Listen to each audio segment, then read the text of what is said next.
In this week's parsha, when Hashem is going to destroy Sodom, the verse says, "Shall I hide from Abraham what I'm about to do? Abraham will, after all, become a great nation." The Dubna Maggid explains, Hashem was saying as follows, "I must tell Abraham what will happen to Sodom for the reason that he is destined to become a great nation." But the question is, what is the connection between the two? The Dubna Maggid answers with an allegory. Two men walk into a clothing store.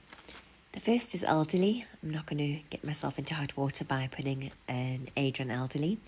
And the second, not yet middle-aged. The old man carefully checks the size of each article of clothing, while the young man buys garment after garment without much care about the size.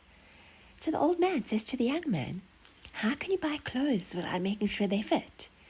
The young man answers, "I am a family man with a lot of children at home.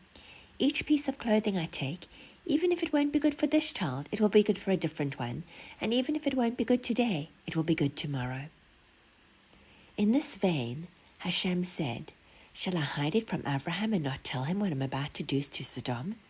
I need to tell Abraham so that he will pour out his heart in prayer to save Sodom.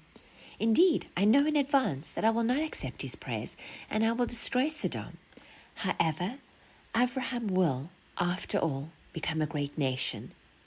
Since he will be a great nation, all the prayers that today seemed as if they were unanswered will tomorrow bring blessing to Abraham's future offspring. These prayers were not in vain, but they benefited Abraham for all generations." What can we learn from this? Every prayer has a purpose, has an effect, has an address. There is no tefillah that is not of incredible significance. And it's hard because we daven and daven and daven and our tefillahs are not, at least to the extent that we can see, answered. We've been davening for over a year for the hostages to be returned, for the war to end. What happens to our tefillahs? Where did they go? And that's where our faith has to kick in. I'm giving my tefillahs to Hashem and trust in Him that He knows where to use them best. Hashem is the only one who can see the entire picture, who knows the correct address and the correct use for every tefillah. We must know that no tefillah goes to waste, no tefillah disappears, no tefillah goes unanswered.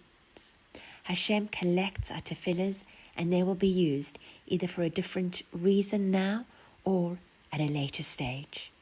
Wishing you all a good Shabbos.